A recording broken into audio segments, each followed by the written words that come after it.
Palette गनमुळे जखमी झालेला विद्यार्थी हा राहुल गांधी यांच्या सोबत आहे आणि राहुल गांधींनी गेल्या काही वेळापासून संसद मार्ग पोलीस स्टेशनच्या बाहेर ठिय्या दिलेला आहे। पोलीस स्टेशनच्या बाहेर जोरदार घोषणाबाजी देखील करण्यात आली आहे। मात्र अखेर हा गुन्हा दाखल झाल्याची माहिती सूत्रांकडून येते आहे। अपडेट जाणून घेतोय आपण, प्रतिनिधी सोमेश कोलगे आहेत आपल्या सोबत। सोमेश, आपण पाहू शकतो आता आपण या संसद मार्ग पोलीस ठाण्यामध्ये आहोत आणि इथे आपण पाहतोय की कशा प्रकारे पोलिसांमध्ये आणि काँग्रेस कार्यकर्त्यांमध्ये धक्काबुक्की सुरू आहे। पोलिसांमध्ये आणि काँग्रेस कार्यकर्त्यांमध्ये धक्काबुक्की सुरू आहे। काँग्रेसचे कार्यकर्ते हे आतमध्ये आलेले आहेत आणि जयराम रमेश हे काही कार्यकर्त्यांना घेऊन आलेत। आपण पाहतोय की इथे हा गेट आहे, हा गेट बंद करण्यात आलेला आहे। गेटच्या बाहेर काही कार्यकर्ते आहेत आणि गेटच्या आतमध्ये राहुल गांधी हे डीसीपींना भेटून त्यानंतर बाहेर येऊन थांबलेले आहेत। आणि आता आपण पाहतोय की कशा प्रकारे या डीसीपी कार्यालयाबाहेर नवी दिल्लीच्या राहुल गांधी थांबलेले आहेत आणि अनेक काँग्रेसचे नेते इथे पोहोचत आहेत। त्यामध्ये सुरुवातीला सुप्रिया श्रीने, त्यानंतर कुमारी शैलजा, त्याशिवाय रणदीपसिंह सुरजेवाला हे सगळे नेते इथे पोहोचले होते। आणि त्यानंतर जयराम रमेश हे अचानक आता आलेत आणि जयराम रमेश यांच्या समवेत काही कार्यकर्ते देखील आतमध्ये आलेले आहेत। आणि आता हे सगळे कार्यकर्ते या डीसीपी कार्यालयाबाहेर, पोलीस उपायुक्त कार्यालयाबाहेर सध्या ठिय्या मांडून बसलेले आहेत। इथे गुन्हा दाखल केला जावा, जे पॅलेट गनचा वापर झाला होता त्या संदर्भात गुन्हा दाखल केला जावा अशी मागणी या सर्वांची आहे।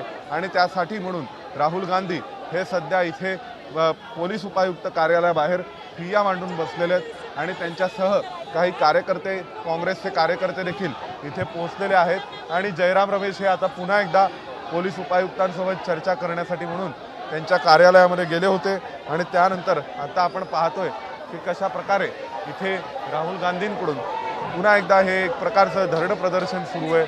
आणि आता इथे हे सगळे कार्यकर्ते हे या पोलिसांनी संसद मार्ग पोलीस ठाण्यामध्ये गुन्हा दाखल करावा या संदर्भामध्ये सध्या ही मागणी करतायत। आणि सध्या आपण पाहतोय की हे पोलीस उपायुक्त कार्यालय आणि त्या कार्यालयाबाहेर राहुल गांधी थांबलेले आहेत आणि त्यांच्यासह आता काँग्रेसचे अनेक नेते, काँग्रेसचे अनेक कार्यकर्ते देखील हे इथे आहेत। आणि या सगळ्यांचं एकच म्हणणं आहे की आजच्या आजच गुन्हा दाखल व्हायला हवा। एका बाजूला सर्वोच्च न्यायालयाने काही बाबतीमध्ये एक समिती स्थापन केलेली आहे आणि या समितीने आता या संदर्भामधला सगळा तपास करायचा आहे। आणि त्याशिवाय आता आपण पाहतोय की जेव्हा इतर काही कार्यकर्ते, जे नेते आहेत, त्यांचं म्हणणं आहे की आजच्या आज राहुल गांधींसोबत येऊन त्यांचं म्हणणं आहे की आजच्या आजच इथे लगेचच इथे गुन्हा दाखल व्हायला हवा। आणि तो गुन्हा दाखल करत असताना आता आपण पाहतोय काही जणांनी काही काँग्रेस कार्यकर्त्यांना इथे या सगळ्या उन्हामुळे आणि इथल्या सगळ्या धक्काबुक्कीमुळे घोळ आलेली आहे, परंतु काही कार्यकर्ते हे अजूनही राहुल गांधींच्या अवतीभोवती आहेत। आता आपण पाहतोय इथे हा गेट आहे ज्या पार्लमेंट स्ट्रीट पोलीस ठाण्याचा, जो सध्या बंद करण्यात आला आहे। दुसऱ्या बाजूला आपण पाहतोय इथे राहुल गांधी आहेत आणि त्यांच्या आजूबाजूला सगळे काँग्रेसचे कार्यकर्ते, काँग्रेसचे नेते आहेत। आणि त्याशिवाय आपण पाहतोय की पोलीस उपायुक्त हे कार्यालय, ज्या ठिकाणी संसद मार्ग पोलीस ठाणे आहे, त्या पोलीस ठाण्यातच एक ऑफिस हे पोलीस उपायुक्तांचं सुद्धा आहे। आणि पोलीस उपायुक्त कार्यालयामध्ये सध्या राहुल गांधी हे भेटले। त्यानंतर मग राहुल गांधींनी या सर्व विद्यार्थ्यांना घेऊन मागणी केली, जो विद्यार्थी जखमी झाला होता त्या संदर्भात मागणी केली की आजच्या आज या प्रकरणी FIR दाखल व्हायला हवा, असं राहुल गांधींचं म्हणणं आहे। आता आपण पाहतोय की इथे काँग्रेसच्या कार्यकर्त्यांना खाली बसण्याची विनंती ही काही नेत्यांकडून केली जाते। थोडक्यात इथेच आज एक प्रकारचा ठिय्या आंदोलन सुरू होणार का, हा प्रश्न आहे। कारण आपण पाहतोय की हे सगळेच जण, हे सर्व नेते हे इथेच थांबलेले आहेत आणि राहुल गांधी देखील किती वेळ इथे थांबणार याविषयीची काही नेमकेपणाने माहिती उपलब्ध नाही आहे। कारण राहुल गांधी हे अचानकपणे कुठल्याही प्रकारची पूर्वकल्पना न देता, कोणत्याही स्वरूपाच्या पूर्वयोजनेशिवाय ते थेट इथे आले आणि त्यांनी पार्लमेंट स्ट्रीट पोलीस ठाणं गाठलं। कारण आपण जर पाहिलं तर जयराम रमेश सुद्धा आत्ता या ठिकाणी पोहोचले, अनेक काँग्रेसचे नेते सुद्धा नंतर या ठिकाणी आले। सलमान खुर्शीद हे जवळपास तास दीड तासांनी इथे पोहोचले, कारण काँग्रेसचा हा काही नियोजित कार्यक्रम नव्हता अशा प्रकारे काही करण्याचा। राहुल गांधी हे त्या विद्यार्थी कार्यकर्त्याला घेऊन इथे पोहोचले आणि त्यांनी आल्यानंतर लगेच FIR दाखल केला जावा अशी मागणी केली। आणि नंतर आता हा जोरदार राडा सुरू आहे पोलीस उपायुक्तालयांच्या कार्यालयाबाहेर हे कार्यकर्त्यांना खाली बसण्याची विनंती केली जाते।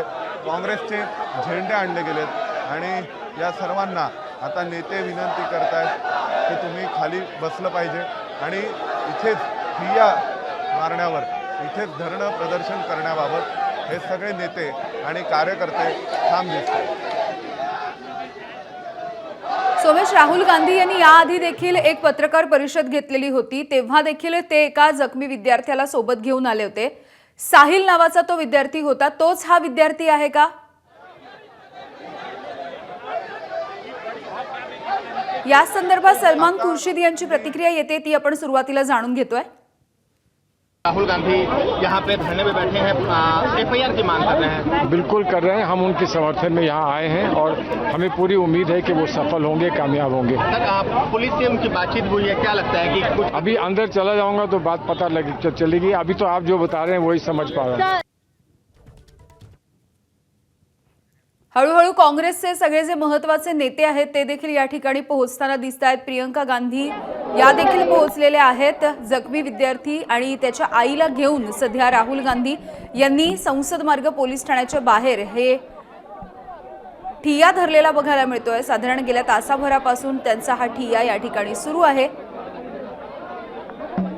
जंतर मंतरवरच्या आंदोलनाच्या वेळेला पॅलेट गनचा वापर करण्यात आला आणि या विद्यार्थ्याची दृष्टी गेली, त्याच्या शरीरामध्ये देखील छर्रे घुसले, अनेक खुणा देखील त्याच्या शरीरावरती होत्या। या सगळ्याविषयी आता एफआयआर दाखल करावा, गुन्हा दाखल करावा अशा मागणीसाठी राहुल गांधी यांनी गेल्या तासाभरापासून पोलीस स्टेशनच्या बाहेर ठिय्या मांडलेला आहे।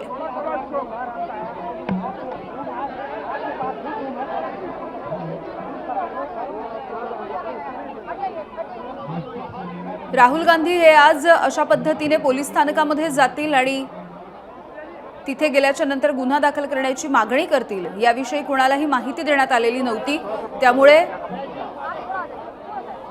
ज्या क्षणापासून राहुल गांधींनी या पोलीस स्थानकाच्या बाहेर ठिय्या मांडलाय, ही माहिती कळताच, ही बातमी कळताच असा काँग्रेसचे कार्यकर्ते आणि नेते हे या ठिकाणी पोहोचलेले आहेत आणि काहीसा गदारोळ या ठिकाणी होताना दिसतोय। पोलिसांसोबत देखील काँग्रेसच्या कार्यकर्त्यांची झटापट झालेली होती।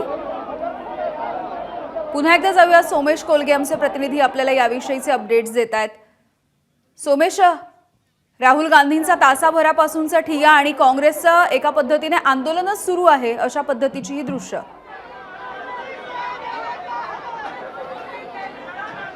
निश्चितच आता आपण पाहतोय की काँग्रेसकडे साधारणपणे कुठल्याच प्रकारचा या बाबतीमध्ये पूर्वनियोजित असा हा कार्यक्रम नव्हता।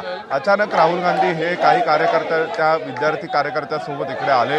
त्या विद्यार्थ्याचं म्हणणं आहे की जंतर मंतरच्या आंदोलनादरम्यान तो जखमी झालेला आहे आणि त्याच्यासोबत त्याची आई आणि वकील होते आणि राहुल गांधी अचानक या कार्यकर्त्याला घेऊन इथे संसद मार्ग पोलीस ठाण्यात पोहोचले आणि या संसद मार्ग पोलीस ठाण्यामध्ये त्याच्यानंतर मग आता इथे संसद मार्ग पोलीस ठाण्यात काही कार्यकर्ते आले, नेते आले। आता आपण पाहतोय की काँग्रेसचे काही कार्यकर्ते इथे पोहोचलेले आहेत, साधारणपणे एक 35-40 कार्यकर्ते तिथे पोहोचलेले आहेत आणि हे सगळेजण पोलीस उपायुक्त कार्यालयाबाहेर बसलेले आहेत आणि इथे आता काही काँग्रेसचे नेतेही दाखल होत आहेत। म्हणजे सगळ्यात पहिल्यांदा इथे सुप्रिया श्रीनेत आल्या होत्या, रणदीप सिंह सुरजेवाला आले होते, कुमारी शैलजा आल्या होत्या। त्यानंतर मग यांनी म्हटलं आहे की आत्ता आपण पाहतोय की या काँग्रेस कार्यकर्त्यांनी अचानक रघुपती राघव राजाराम अशा स्वरूपाचं भजन गायला सुरुवात केली। थोड्या वेळापूर्वी पुलिस की तानाशाही नाही चलेगी अशा स्वरूपाच्या घोषणा दिल्या जात होत्या, परंतु एक नेते तिथून आले आणि त्यांनी या सर्व कार्यकर्त्यांना थांबवलं आणि त्यानंतर मग या सर्व कार्यकर्त्यांनी हे भजन गायला सुरुवात केलेली आहे आणि आता इथे काँग्रेसचे कार्यकर्ते रघुपती राघव राजाराम हे भजन गात आहेत आणि दुसऱ्या बाजूला राहुल गांधी, जयराम रमेश, त्यानंतर मग सुप्रिया श्रीनेत असतील, रणदीप सिंह सुरजेवाला असतील, हे सगळेजण इथे उपस्थित आहेत। आपण ही गोष्ट लक्षात घ्यायला हवी की या काँग्रेसच्या कार्यकर्त्यांना ही खास सूचना देऊन सांगण्यात आलं की रघुपती राघव राजाराम हे भजन इथे गायचं आहे। त्यामुळे एक प्रकारे आता या पोलीस उपायुक्त कार्यालयाबाहेर काँग्रेसकडून हा सत्याग्रह सुरू आहे का किंवा इथे ठिय्या आंदोलनाला सत्याग्रहाचं स्वरूप देण्याचा प्रयत्न होतोय का? कारण सलमान खुर्शीद, त्यानंतर कुमारी शैलजा, त्यानंतर जयराम रमेश हे सगळेच जण इथे आले आणि या सगळ्यांनी इथे येऊन आत्ता या संपूर्ण उपायुक्त कार्यालयाला एक प्रकारे घेराव घातलेला आहे आणि इथेच उपस्थित राहून इथेच आंदोलन सुरू केलेलं आहे। आणि ज्या घोषणा होत्या सुरुवातीला, जब जब मोदी डरता है पुलिस को आगे करता है, अशा स्वरूपाची घोषणा दिली जात होती। त्यानंतर मग या ठिकाणी मोठ्या प्रमाणावर एक घोषणा दिली जात होती, ती म्हणजे या संपूर्ण या सगळ्या पोलीस उपायुक्त कार्यालयामध्ये पोलिसांची हुकुमशाही चालणार नाही, पोलिसांच्या विरोधामध्ये काही घोषणा दिल्या जात होत्या। आणि नंतर मग आता या सर्व कार्यकर्त्यांनी इथे रघुपती राघव राजाराम हे भजन गायला सुरुवात केली आहे। दुसऱ्या बाजूला काँग्रेसचे काही नेते जे दिल्लीमध्ये आहेत ते सुद्धा इथे पोहोचलेत आणि राहुल गांधींसोबत हे पोलीस उपायुक्त कार्यालयाबाहेर ठिय्या मांडून बसलेले आहेत। राहुल गांधींचं म्हणणं आहे की आजच्या आज गुन्हा दाखल व्हायला हवा।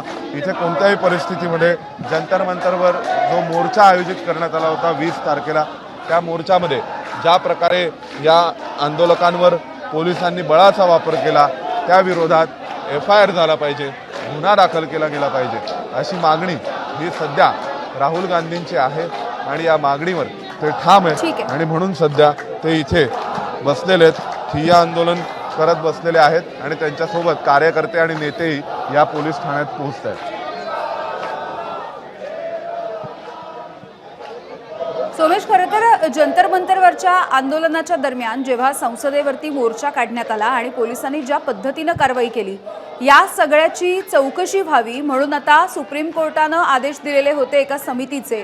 ती समिती सध्या काय काम करतेय आणि या समितीच्या कामकाजाविषयी राहुल गांधींचं काय म्हणणं आहे?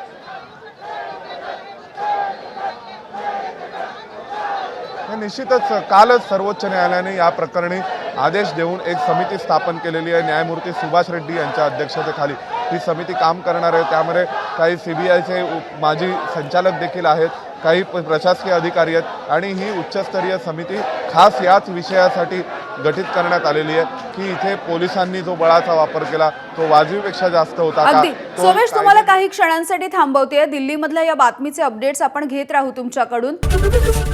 ABP माझा, उघडा डोळे बघा नीट।